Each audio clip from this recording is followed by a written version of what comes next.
Hello बच्चों, welcome to Saumya maths classroom. I hope आप सब बहुत अच्छे होंगे और पढ़ाई करने के लिए पूरी तरह से रेडी होंगे। तो मैं आपको बताना चाहती हूँ, क्योंकि 2 दिन से बहुत ज़्यादा बारिश हो रही थी हमारे यहाँ, तो इसलिए आपकी क्लासेस रेडी तो थी लेकिन अपलोड नहीं हो पाई टाइमली, तो इसलिए से आपकी 2 क्लासेस नहीं आ पाई। पर अब क्लासेस कंटिन्यूसली चलाने की मेरी पूरी कोशिश रहेगी।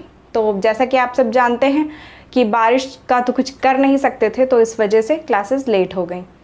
तो आज हम बात करेंगे क्लास 11th में। आज हम अपना नया चैप्टर स्टार्ट कर रहे हैं और नए चैप्टर के मतलब नई एक्सरसाइज के बेसिक्स को तैयार करेंगे।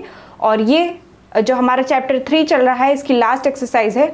इसके बाद हम किसी बहुत ही अच्छी और इंटरेस्टिंग एक्सरसाइज यानी चैप्टर को स्टार्ट करेंगे, जो कि हमारे क्लास 12th के लिए भी बहुत ज़्यादा इम्पॉर्टेंट रहेगी। तो हम आज सीखेंगे ट्रिग्नोमेट्रिक इक्वेशंस, जिन्हें हम हिंदी में त्रिकोणमितीय समीकरण कहते हैं। अब त्रिकोणमितीय समीकरण क्या होते हैं या ट्रिग्नोमेट्रिक इक्वेशंस क्या होती हैं? कोई भी त्रिकोणमितीय फलन यानी कि ट्रिग्नोमेट्रिक फंक्शन जिसमें एक ही चर हो यानी एक ही वेरिएबल हो, ठीक है, यानी कोई भी ट्रिग्नोमेट्रिक फंक्शन जिसमें एक ही वेरिएबल हो, उसे हम त्रिकोणमितीय समीकरण या ट्रिग्नोमेट्रिक इक्वेशन कह सकते हैं। अब हम जानते हैं कि जो हमारा साइन और कॉस होता है, यानी जो हमारे ये ट्रिग्नोमेट्रिक रेशियोज होते हैं, साइन और कॉस, इनकी वैल्यू हर 2 पाई एंगल के बाद में रिपीट होती रहती है। यानी कि जब कोण 360 डिग्री घूम जाता है तो उसके बाद हमारे साइन और कॉस की वैल्यूज दोबारा वही आने लगती हैं जो हमने पहले निकाली होती हैं। लेकिन टैन के जो रिस्पेक्ट में देखा जाए अगर, तो टैन में यही चीज़ पाई यानी कि 180 डिग्री के बाद ही आ जाती है। यानी कि साइन और कॉस में 360 के बाद रिपीटेशन होता है, जबकि टैन में 180 के बाद ही रिपीटेशन होता है। तो अगर हमारा कोई ऐसा इक्वेशन होगी, जैसे मैंने आपको बताया, जिसमें सिंगल वेरिएबल होगा और वो क्या होगा, एक ट्रिग्नोमेट्रिक फंक्शन होगा, तो उसी को हम क्या कहेंगे, अपनी ट्रिग्नोमेट्रिक इक्वेशन कहेंगे, या उसी को हिंदी में हम कहेंगे त्रिकोणमितीय समीकरण। अब त्रिकोणमितीय समीकरण, क्योंकि आप जानते हैं कि कोई भी समीकरण होता है तो हम उसे हल करते हैं। अब हल करते हैं तो हल करने के कितने तरीके हो सकते हैं, किस तरह से हल करते हैं, हल करने के बाद उत्तर में क्या आएगा, क्या इसके लिए कोई फॉर्मूला होता है या कोई प्रोसेस होती है, वो हम कैसे समझेंगे, इन 2 टर्म्स से समझेंगे। सबसे पहले हमारी त्रिकोणमितीय जो समीकरण होती हैं, इनके 2 तरह के हल होते हैं। एक होता है जिसे हम प्रिंसिपल सोल्यूशन बोलते हैं, या उसे हम मुख्य हल भी कह सकते हैं। दूसरा जिसे हम जनरल सोल्यूशन बोलते हैं, उसे हम व्यापक हल भी कह सकते हैं। और मैं आपको बता दूं, ये चैप्टर आपके लिए बहुत ज़्यादा इंपॉर्टेंट है, क्योंकि आपके क्लास 12th का भी एक चैप्टर इस पे पूरी तरह से बेस्ड है। जहाँ पर आप अवकल समीकरण पढ़ेंगे, वहाँ पे भी आपको इसकी थोड़ी बहुत ज़रूरत पड़ेगी, ठीक है। तो यहीं से आपको अच्छे से इसे समझना होगा और इससे आपको डिफरेंशियल इक्वेशन समझने में आसानी होगी, ठीक है। तो मुख्य हल क्या होता है और व्यापक हल क्या होता है, ये समझते हैं। देखिए, हम जानते हैं कि जब भी हमारा कोई जैसे कि मैंने आपको बताया कि एक चर वाला कोई भी ट्रिग्नोमेट्रिक फंक्शन होना चाहिए। तो एक चर का मतलब क्या हुआ, या सिंगल वेरिएबल का मतलब क्या हुआ, हम ज़्यादातर क्या करते हैं, जैसे हमने लिखा साइन एक्स, ठीक है, तो इसमें जो ये x है यही वेरिएबल है। अब हमारे साइन में x के अलावा कोई और वेरिएबल है क्या? बिल्कुल नहीं, क्योंकि साइन x में साइन तो फिक्स है। साइन का जैसे ही साइन लग गया हम जान गए कि इसका मान क्या होगा, लंब बटे कर्ण, यानी कि परपेंडिकुलर अपॉन हाइपोटेनस से निकाला जाएगा। तो ये तो वास्तव में केवल एक दिखाने का एक तरीका है कि ये क्या चीज़ है, यानी कि ये साइन है। लेकिन x क्या है, ये एक वेरिएबल है। अब इसके अलावा इसमें y, z, a, b, c कोई और वेरिएबल नहीं है, यानी कि ये सिंगल वेरिएबल फंक्शन है। अब इसमें आप देख रहे हैं कि ये जो x की वैल्यू है, अगर कुछ इस तरह से सेट हो कि ये 0 के या तो बराबर हो या फिर इससे बड़ा हो, ठीक है, यानी ये जो x है, x की वैल्यू या तो 0 के बराबर हो, ये जो नीचे वाली लाइन है क्या दिखा रही है, ये 0 के बराबर है, या फिर इससे बड़ा हो, और 360 डिग्री, 360 यानी कि 2 पाई डिग्री से कम हो। तो इस सिचुएशन में क्या होता है, इस सिचुएशन में जो हमारा हल निकलता है, हल हमारा क्या होता है, सोल्यूशन हमारा x होता है, वो उसे हम क्या कहते हैं, मुख्य हल या फिर प्रिंसिपल सोल्यूशन कहते हैं। अब आप सोचेंगे कि x हल किस तरह से है। अगर हम देखें साइन x को, तो साइन का मान तो हमें पता है कि लंब बटे कर्ण यानी कि परपेंडिकुलर अपॉन हाइपोटेनस से निकल जाएगा, लेकिन x की जगह पर हम क्या रखेंगे, क्योंकि जब तक हमको sine cos tan cot sec cosec में थीटा का यानी एंगल का हमें मान नहीं पता होता है, तब तक हम उसे सॉल्व नहीं कर सकते हैं। तो आपको इस तरह की इक्वेशन सॉल्व करने के लिए किस चीज़ का मान निकालने की ज़रूरत होती है, x की। इसका मतलब है कि x का मान निकलते ही ये इक्वेशन हल हो जाती है। तो इसीलिए हम इसे क्या कहते हैं, सल्यूशन कहते हैं। x की वैल्यू निकालने पर ही ये इक्वेशन हल होती है, तो इसीलिए ये ही इसका सल्यूशन होता है। तो अगर मैंने आपको क्या बताया, अगर जो ये हमारा वेरिएबल है यानी जो हमारा सल्यूशन है वो कुछ इस तरह से सेट है कि इसकी वैल्यू 0 से बड़ी या फिर इक्वल हो और 2 पाई से छोटी हो, तो हम इसे क्या कहते हैं, प्रिंसिपल सल्यूशन कहते हैं। ठीक है, तो आई होप आपको इतना समझ में आ गया होगा, और अगर समझ में आ गया हो तो आप जल्दी से इसका स्क्रीनशॉट ले लीजिए, इसे नोट कर लीजिए, और फिर हम समझते हैं कि जनरल सल्यूशन क्या होता है।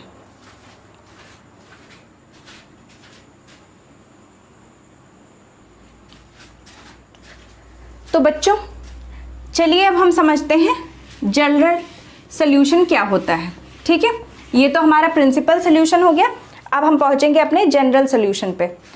जनरल सल्यूशन, देखिए जनरल मतलब क्या होता है, जनरल वर्ड जो है उसकी मीनिंग क्या होती है, व्यापक, यानी जो सभी के लिए हो, कॉमन हो, या ऐसी चीज़ हो जो हर मतलब हर चीज़ में, हर क्षेत्र में अपनी पकड़ रखती हो। जैसे आप जनरल स्टोर जानते हैं, तो एक ऐसा स्टोर होता है जिसपे लगभग हर तरह का सामान मिल जाता है। वहाँ पे कपड़े भी मिल जाते हैं, जूते भी मिल जाते हैं, सुई धागा भी मिल जाता है, बटन्स भी मिल जाते हैं, वहाँ पे आपको शैम्पू भी मिल जाता है, सोप भी मिल जाता है, यानी बहुत तरह की चीज़ें मिल जाती हैं, उसको आप जनरल स्टोर कहते हैं। तो जनरल सॉल्यूशन का मतलब क्या होता है कि जब भी किसी चीज़ के लिए एक व्यापक चीज़ मिल जाए, व्यापक मतलब जो हर तरफ व्याप्त हो, यानी जिससे आप एक ही फॉर्मूले को रख करके सभी तरह के आंसर्स निकाल सकें, तो उसे हम व्यापक कहते हैं। ठीक है, तो जब इसी सॉल्यूशन में, यानी कि जैसे आपका x था, इसकी वैल्यू क्या थी, 0 से बराबर या फिर उससे ज़्यादा थी और 2 पाई से कम थी।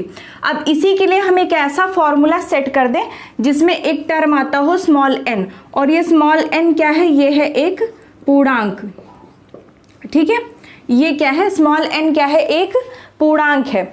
और ये पूर्णांक क्या दिखाता है कि जैसे जैसे आप वैल्यूज बढ़ाते जाएंगे, यानी जैसे आप 30 डिग्री से 45 पे पहुंचे, 45 से 90 पे पहुंचे, 90 से 210 पे पहुंचे, तो आप क्या करेंगे, जैसे जैसे आपके थीटा की वैल्यूज चेंज होती जाएंगी, इस n की जगह 1 2 3 4 रख के भी वैल्यूज को चेंज करते जाएंगे, और उस तरह से आपका मान निकलता चला आएगा। यानी आप क्या करेंगे, यानी जो आपका मुख्य सॉल्यूशन होता है, मुख्य जो हमारा हल होता है, प्रिंसिपल सॉल्यूशन होता है, उसी का हम एक फॉर्मूला बना दें, एक ऐसा जनरल फॉर्मूला जिसको हमें बार बार ना याद करना पड़े। एक ही फॉर्मूला याद करने से या एक ही फॉर्मूले को समझ लेने से हम बहुत सारी, यानी पूरे साइन की वैल्यूज को एक तरफ, कॉस को एक तरफ और टैन को अलग से हम निकाल सकें। तो इसी को हम क्या कहते हैं, जनरल सॉल्यूशन कहते हैं। आई होप आपको ये चीज़ बहुत अच्छे से समझ में आ गई होगी।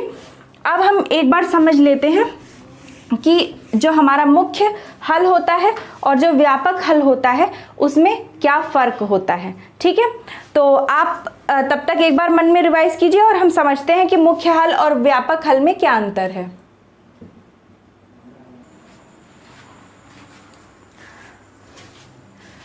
तो बच्चों समझते हैं कि मुख्य हल और व्यापक हल में क्या अंतर होता है। आपकी ये केवल समझ के लिए है, ये आपसे पूछा नहीं जाएगा, लेकिन हाँ एक वाइवा या किसी अच्छे एग्जाम में आप खड़े हो सकते हैं तो उसमें पूछा जा सकता है कि किसी इक्वेशन की जो जनरल सॉल्यूशन होता है और जो उसका प्रिंसिपल सॉल्यूशन होता है उसमें क्या फ़र्क होता है। तो जैसे कि आप जब छोटे थे तो जैसे कि आपको आपकी बुक में तरह तरह की इमेजेस दिखाई जाती थी, ये लोग महाराष्ट्र से हैं, ये गुजरात से हैं, ये दक्षिण भारत से हैं, तो आप कैसे पहचानते थे, आपको समझ में नहीं आता था, आप रटते थे। लेकिन फिर क्या हुआ, जैसे जैसे आप बड़े हुए तो आपने कुछ अपीयरेंस से उनकी समझना स्टार्ट कर दिया। जैसे कि आपने कुछ कपड़े देखे, स्कर्ट टाइप की कपड़े, बालों में कुछ अजीब सा लंबी लंबी स्टिक लगाई, तो आपने समझा कि हाँ नॉर्थ ईस्ट पार्ट में इस तरह से कपड़े पहने जाते हैं। फिर आपने देखा थोड़ा धोती स्टाइल में जब साड़ी पहनी हुई औरतें, तो आप समझ गए कि हाँ महाराष्ट्र में ऐसी साड़ी पहनी जाती है। तो एक क्या होता है, हमारा लेवल होता है जिसमें हम किसी चीज़ को अलग अलग समझते हैं, हर चीज़ को अलग अलग समझते हैं। फिर क्या होता है, हम उसके लिए एक जनरल सोल्यूशन एक बना लेते हैं कि हाँ जो इस तरह का दिखता है वो इस चीज़ में आएगा। ठीक है, तो यही हमारे प्रिंसिपल सोल्यूशन और जनरल सोल्यूशन का अंतर है। प्रिंसिपल सोल्यूशन में क्या होता है, हम हर क्वेश्चन को अलग अलग सॉल्व करके निकालते हैं, जबकि जनरल सोल्यूशन क्या होता है, एक फॉर्मूला होता है और उसमें हम जैसे ही अपने जो हमारी वैल्यूज होती है उनको पुट करते हैं वैसे ही हमारा आंसर निकल आता है। अब इसमें क्या होगा, साइन के लिए आपको एक छोटा फॉर्मूला मिल जाएगा, कॉस के लिए एक और टैन के लिए एक और इस तरह से आप हर क्वेश्चन को सॉल्व कर लेंगे। जबकि प्रिंसिपल सोल्यूशन के लिए हर क्वेश्चन को आपको अलग से सॉल्व करना पड़ेगा। तो चलिए चलते हैं, इसी से रिलेटेड कुछ थ्योरम्स को समझते हैं।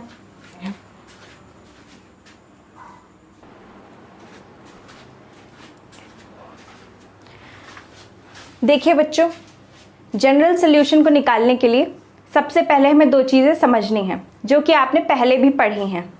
आप जानते हैं कि साइन x की वैल्यू 0 हो अगर, तो क्या हो सकता है, x की वैल्यू n पाई के बराबर होगी। ठीक है, अब जैसे मैंने आपको बताया था साइन 0 की वैल्यू 0 होगी और 0 के बाद में, क्योंकि आप जानते हैं कि साइन की वैल्यू 2 पाई एंगल के बाद रिपीट होती है, तो 0 में 2 पाई जब हम जोड़ेंगे तो क्या आएगा, 2 पाई आ जाएगा, यानी 360 डिग्री आ जाएगा एंगल। और 360 डिग्री पे भी साइन की वैल्यू 0 होगी। फिर 360 डिग्री में जब फिर 2 पाई जोड़ेंगे, यानी 360 में 360 जोड़ेंगे तो 720 हो जाएगा, यानी 720 डिग्री एंगल। तो तब क्या होगा, 4 पाई हो जाएगा और 4 पाई पे भी साइन 4 पाई की वैल्यू 0 होगी। फिर उसमें जब 2 पाई ऐड करेंगे तो 6 पाई आएगा, साइन 6 पाई की वैल्यू भी 0 होगी। फिर उसमें 2 पाई ऐड करने पे 8 पाई आएगा। इसी तरह से क्रम चलता जाएगा। तो उसी को हम क्या लिख सकते हैं, x इज इक्वल्स टू 1 पाई 0, फिर 2 पाई, 4 पाई, 6 पाई, 8 पाई, उसकी जगह हमने केवल n पाई लिख दिया। और जहां n क्या करता है, बिलोंग करता है z से, और z क्या होता है आप जानते हैं, हम उसे पूर्णांक कहते हैं, यानी इंटीजर कहते हैं। यानी कि साइन x का मान 0 कब हो सकता है, जब x बराबर n पाई हो और n क्या हो, एक पूर्णांक हो। इसी तरह से cos x की वैल्यू जो होती है वो भी हमारे 2 पाई डिग्री पर चेंज होती रहती है, यानी सेम रहती है। तो cos x की 0 तब हो सकता है जब x की वैल्यू क्या हो, 2n+1 इंटू पाई बाई 2 हो। ठीक है, अब इसमें जब हम n इज इक्वल टू 1, 2, 3, 4 रखेंगे तो अलग अलग वैल्यूज हमें मिलती जाएंगी। जैसे कि हम देखेंगे कि n इज इक्वल टू 1 रखने पर इसे कैसे सॉल्व करेंगे। n इज इक्वल टू 1, 2 1 2, 2 में 1 ऐड किया 3, तो ये हो गया 3 पाई बाई 2। अब अगला अगर हम यहाँ 2 रखें तो 2 2 4, 4 + 1 5 पाई बाई 2, यानी 3 पाई बाई 2 प्लस फिर उसके बाद 5 पाई बाई 2, फिर 7 पाई बाई 2, इस तरह से हमें मिलता जाएगा। तो उसके लिए एक जनरल फॉर्मूला हमने ये बना लिया, यानी ये हमारा क्या है, ये हमारा सोल्यूशन है जो हर क्वेश्चन के लिए अलग आएगा, जबकि ये हमारा क्या है, ये हमारा जनरल सोल्यूशन है जो कि क्या होगा, जिसमें हम n के अलग अलग वैल्यूज रख के हर क्वेश्चन को सॉल्व कर सकते हैं। ठीक है, तो इतना पहले आप नोट कर लीजिए, फिर हम थ्योरम्स को समझना स्टार्ट करते हैं। तो बच्चों, हमारी पहली थ्योरम हमें ये बताती है कि अगर हमारे पास दो संख्याएं हैं x और y, और उनके लिए यानी वो कुछ इस तरह से सेट हैं, x और y क्या हैं, दो चर हैं, यानी कि थीटा के यानी एंगल की दो वैल्यूज हैं x और y, और वो कुछ इस तरह से हैं कि साइन x की वैल्यू साइन y के बराबर है। यानी कि ये फॉर्मूला किसके लिए है, साइन के लिए है। साइन x की वैल्यू साइन y के बराबर है, तो x is equals to n pi plus -1 to the power n into y के बराबर होता है। ठीक है, यानी कोई भी ऐसी चीज होगी जब x और y की वैल्यू बराबर हो जाए, यानी साइन x और साइन y की वैल्यू, जैसे आपने देखा था कि साइन 0 की वैल्यू और साइन 2 पाई की वैल्यू इक्वल थी, तो x की जगह क्या था, 0 था, और y की जगह क्या था, 2 पाई था। तो ये फॉर्मूला किस लिए होता है, साइन x और साइन की y की वैल्यू जब बराबर हो, और ऐसा कब होता है, x और y दो वैल्यूज हो और वो इस तरह से सेट हो कि दोनों का मान जब हम साइन के साथ निकालें तो बराबर आए, तो उस स्थिति में x बराबर क्या होता है, n पाई प्लस -1 की पावर n इंटू वाई के बराबर होता है। यानी अगर आपके पास एक मान है यानी एक एंगल है तो दूसरे एंगल का मान अपने आप निकाल सकते हैं। जैसे x का मान है तो y का निकल आएगा, y का मान है तो x का मान अपने आप निकल आएगा। ठीक है, तो ये हो गया साइन का फॉर्मूला और उसके लिए प्रमेय। जल्दी से आप इसका स्क्रीनशॉट ले लीजिए, फिर हम अपनी प्रमेय सेकंड पर चलते हैं। चलिए बच्चों, अब समझते हैं अपनी थ्योरम सेकंड को, जो कि है कॉस की वैल्यू के लिए यानी कॉस थीटा के लिए। अगर बिल्कुल पिछली तरह से किन्हीं वास्तविक संख्याओं x तथा y के लिए अगर cos x का मान cos y के बराबर हो, यानी आपके पास एंगल्स की दो वैल्यूज दी हो और वो इस तरह से सेट हो कि उसी को दोनों की जब हम cos के साथ उसके मान निकालेंगे तो दोनों का मान बराबर आए, तो x बराबर 2n pi plus minus y के बराबर होता है। यानी अगर आपको x की वैल्यू दी है तो आप इस फॉर्मूले में रख के y की वैल्यू निकाल सकते हैं। अगर आपके पास y की वैल्यू है तो इस फॉर्मूले में रख के आप x की वैल्यू निकाल सकते हैं। यानी एक एंगल दिया होने पे हम दूसरा एंगल भी ज्ञात कर सकते हैं कि दूसरा एंगल कौन सा होगा जिसमें cos x और cos y की वैल्यूज बराबर होंगी। ठीक है, तो आई होप ये केवल थ्योरम्स हैं और ये केवल फॉर्मूले हैं, आपको इन्हें तैयार करना है ताकि आप क्वेश्चन को सॉल्व कर सकें। तो इनको बस समझना है और जल्दी जल्दी से नोट करते जाना है। जल्दी से इसे भी नोट कर लीजिए, फिर हम अपनी लास्ट थ्योरम की तरफ बढ़ते हैं।